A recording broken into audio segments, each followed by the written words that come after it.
porque a veces hay la oportunidad de podérselas compartir a alguna persona, ¿verdad?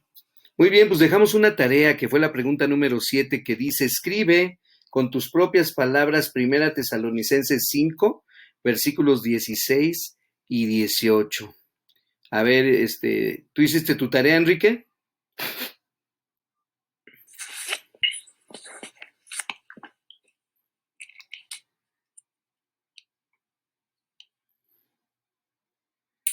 Sí. Por si la quieres leernos, ¿cómo pusiste con tus propias palabras?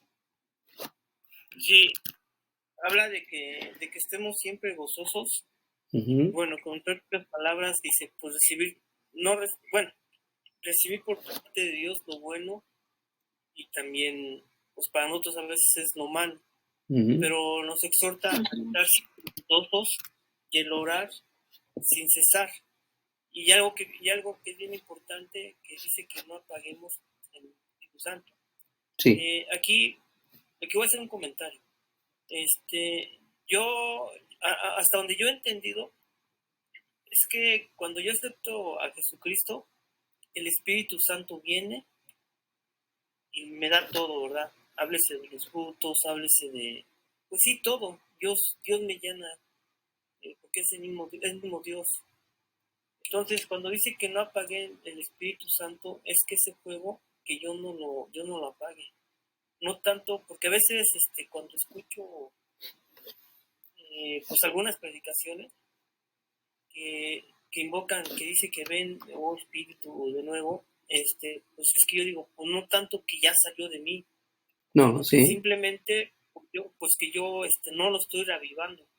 En cuanto a que ahorita estoy leyendo la palabra, y en cuanto a como dice aquí, al estar siempre gozosos en todo, orando, porque pues yo realmente cuando me desconecto de que no leo y pues mucho menos oro, pues ahí es cuando yo, pues, en cierta forma el Espíritu Santo sí está, pero no lo estoy alimentando adecuadamente. Sí. Entonces, eso es lo que pues, es mi resumen, pero también quise hacer este comentario. Muy bien. Sí, es importante el comentario. No sé si te acuerdas ahora que estuvimos visitando, hermano Enrique, a algunos hermanos de la iglesia. Les compartía yo el pasaje de Levítico 6, ¿se acuerdan? Ese pasaje de Levítico 6 nos habla de que Dios prendió el fuego del altar, ¿se acuerdan? Y ya, Dios lo prende, ¿no? Lo deja encendido, pero le da la orden a los sacerdotes de que ese fuego no se debe de apagar. Y los sacerdotes eran los encargados de que ese fuego siempre estuviera, ¿qué? Encendido. ¿Y qué hacían? Cada vez que metían más y más leña, se llenaba de cenizas. Entonces los sacerdotes tenían que ponerse una ropa especial y limpiar el altar, sacar todas las cenizas, pero ojo, sin que se apagara el fuego. Y luego, para que el fuego no se apagara, tenían que poner más leña. Esto permitía que el fuego fuera reavivado. Y hablábamos de eso, ¿verdad? De que nosotros en nuestra vida necesitamos también reavivar ese fuego, ¿no?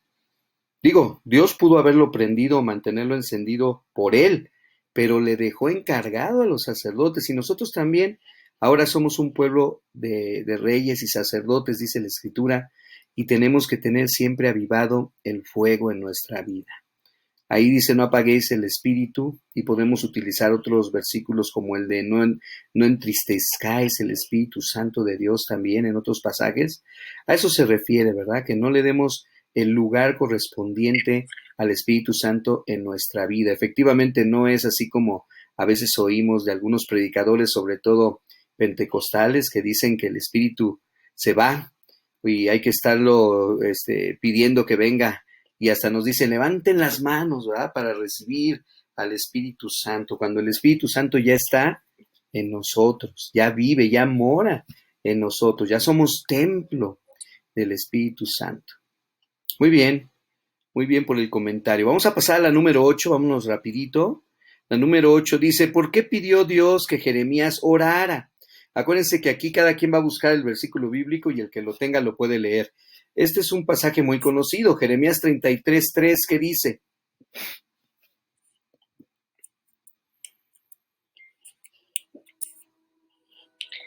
Pídeme y te daré a conocer los secretos sorprendentes que no conoces acerca de lo que está por venir. Wow, no había leído esa versión, Mayra. Fíjense qué bonito, ¿eh? Y empieza con una orden.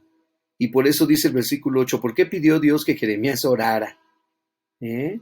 Pídeme y te enseñaré, te mostraré, te revelaré los misterios del porvenir, ¿verdad? En las versiones de nosotros, clama a mí y yo te responderé. Te enseñaré cosas grandes que aún no conoces. Ahí está el Señor, ¿verdad? Él quiere demostrarnos, ¿verdad? Quiere revelarnos muchas cosas a través de su palabra.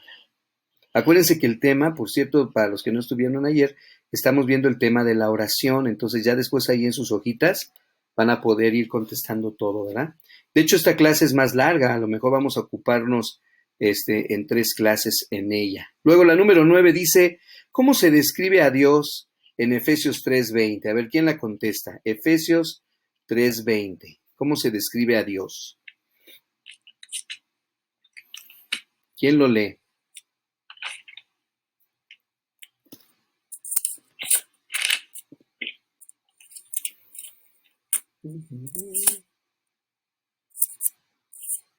¿Quién ganará? Creo que no trae efecto. No trae Efesios tu Biblia, qué cabe. Para hacer todas las cosas mucho más abundantemente de lo que pedimos o entendemos, según el poder que actúa en nosotros. A ver, entonces, ¿cómo se describe a Dios según ese versículo? Como poderoso, Poderoso, ¿sí? abundante, Muy bien. Como que actúa, ¿verdad? Como que Dios actúa poderosamente. Y en ese y actuar, al último, sí, según el poder, dice, según el poder para actuar en nosotros. para actuar en nosotros, ¿verdad? O el poder que actúa en nosotros. Y es decir, no es que nosotros, bueno, sí es. Nosotros tenemos el poder, pero no es nuestro poder, es el poder de Dios en nosotros o a través de nosotros, ¿verdad? Por eso los discípulos del Señor, cuando fueron enviados a trabajar, ¿verdad? En las provincias cercanas, pues sacaban fuera demonios y curaban enfermedades. Era el poder de Dios actuando a través de ellos. Y aún así de repente batallaban, ¿verdad? Y llegaban con el Señor Jesús y le decían, no pudimos hacer esto. Y les decía el Señor, hombres de poca fe, ¿verdad? Entonces, pero es el poder de Dios. Así es como se describe al Señor, como el Señor poderoso. Y como estamos hablando de la oración, ¿qué significa esto? Significa que Dios tiene poder para actuar, ¿verdad? En nuestras peticiones, en nuestros anhelos, en todo lo que nosotros le pedimos. Él tiene el poder de actuar en nuestras vidas, de responder poderosamente, ¿verdad? Vamos a entrar al punto número 2 de la clase de hoy, que se llama la oración contestada y sus condiciones. Es muy interesante esta parte de la clase, la oración contestada y sus condiciones. A ver, ¿cuál es una condición, pregunta 10, para la oración contestada? ¿Qué condición debemos de tener, vamos a llamarla previa, para que nuestra oración sea contestada? ¿Qué dice Juan 15:16? Dice, no me elegisteis vosotros a mí, sino que yo os elegí a vosotros, y os he puesto para que vayáis y llevéis fruto, y vuestro fruto permanezca, para que todo lo que pidiereis al Padre en mi nombre, Él os lo dé. Muy bien. Tomando en cuenta el contexto del pasaje, ¿verdad? Ok, si hablamos exclusivamente de la oración, dice que para que todo lo que pidamos en su nombre. Su nombre. Pero también de qué habla el contexto del pasaje, de acuerdo a todo lo que leíste, Chayito. De que no so, que Por ejemplo, a ver, te la voy a cambiarles la pregunta. Bueno, dije Chayito, pero si alguien la quiere contestar también, ¿verdad? ¿Cómo es nuestra condición humana? ¿Verdad? De tal manera que somos capaces de pedir también al Señor en el nombre de Jesús. ¿De qué nos dice el contexto del pasaje? Como discípulos del Yo pienso, Señor. yo entendí así, de que Él quiere que le llevemos fruto, ¿verdad? Ujú, Yo no ujú. sé si yo entendí esto, de Sí, que sí, sí, sí, sí. le vamos a pedir, pues también tenemos que llevarle a Él. ¿Y Él qué quiere de nosotros? Quiere que le llevemos fruto, Ujú. Y esto trae a ¿verdad? su vez otras cosas, porque ¿cómo es, de qué manera le vamos a llevar fruto? Siendo Hablándole, exactamente, hablándole a las personas de hablándole a la Cristo, gente de ¿sí? Cristo. Y preparándonos, siendo obedientes a través del estudio de la palabra. El Señor Jesús pasaba mucho tiempo con sus discípulos estudiando las Escrituras, escuchando a través de la palabra de Jesús cómo interpretaba la Biblia, ¿verdad? Y aparte sus enseñanzas, o sea, las parábolas, todo lo que les enseñaba a Él, y después los enviaba a predicar el Evangelio. Muy bien. Aquí puede surgir la pregunta entonces de cómo está nuestra vida y si nuestra vida refleja también nuestra vida de oración, ¿verdad? ¿Sí? De acuerdo al testimonio que estamos viviendo. Vamos a leer Hebreos capítulo 10, 19 para la pregunta 11. Hebreos 10, 19. A ver, ¿por qué podemos acercarnos a Dios con confianza? Dice este pasaje que debemos acercarnos con confianza a Dios, pero ¿por qué? ¿Qué dice Hebreos 10, 19?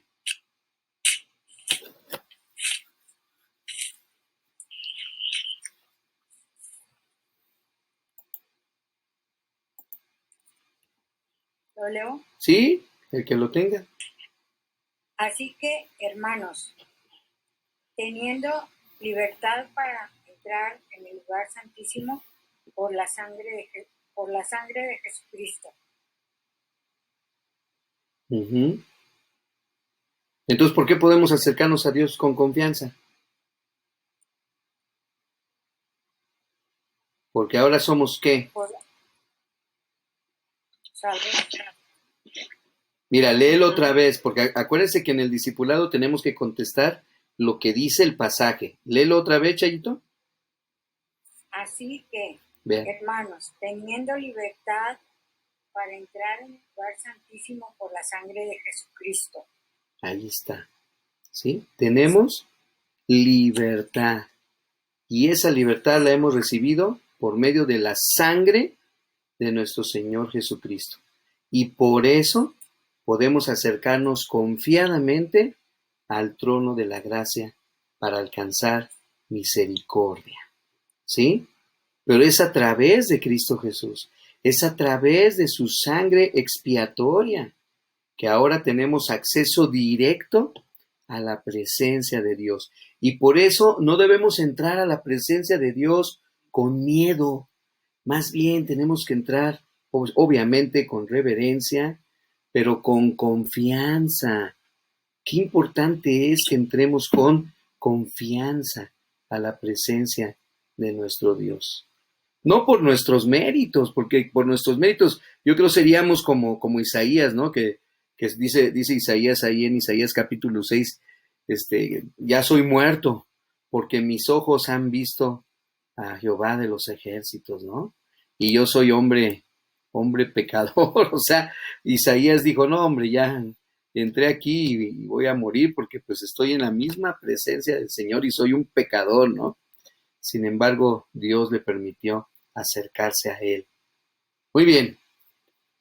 Romanos 8:26. ¿Por qué necesitamos ayuda para orar? Fíjate qué interesante pregunta esta. ¿Eh? ¿Por qué necesitamos ayuda para orar? Y luego, ¿quién es el que nos puede ayudar? A ver, ¿quién lee Romanos 8:26? Yo, pastor. Sí, adelante. Y de igual manera el Espíritu nos ayuda en nuestra debilidad, pues que hemos de pedir como conviene, no lo sabemos, pero el Espíritu mismo intercede por nosotros con gemidos indecibles. Uh-huh. Entonces, el Espíritu Santo, ¿verdad?, nos ayuda. Ahora, ¿por qué necesitamos ayuda para orar? De acuerdo a lo que leíste en el pasaje, ¿por qué necesitamos ayuda? ¿Sabemos pedir o no sabemos pedir? No. Dice que no sabemos pedir, ¿verdad?, como conviene. ¿Sí? Entonces necesitamos ayuda. ¿Quién nos ayuda? ¿O quién nos puede ayudar? Dice la pregunta. Dice el El Espíritu. Espíritu Santo, exacto. ¿Qué hace el Espíritu Santo, Jessy? ¿Qué dice ahí que el Espíritu Santo hace? Pues que intercede en la persona para poder pedir las cosas correctas. O sea, a veces como que es mejor no decirlas, por eso dice aquí con gemidos indecibles. Y de esa manifiesta en nosotros mismos. Así es, y es el Espíritu el que nos dice, nos ayuda, intercede, como bien dijiste ahorita, ¿verdad? Muy bien, ahí está. Y entonces viene como una especie de conclusión, pero todavía no es la conclusión, una frase muy interesante. Fíjense cómo dice ahí: pedimos a Dios, el Padre. Eso es algo que hemos platicado muchas veces en muchas clases que hemos hablado de la oración. Nuestras oraciones van dirigidas al Padre. No estamos orando al Espíritu Santo y no estamos orando al Hijo Jesucristo. Estamos orando al Padre Celestial. ¿Qué dijo Jesús? Padre nuestro que estás en los cielos, etcétera, etcétera, etcétera. Entonces nuestra oración está dirigida al Padre Celestial. Luego, cuando pedimos, siempre pedimos en el nombre y por los méritos de su Hijo Jesucristo.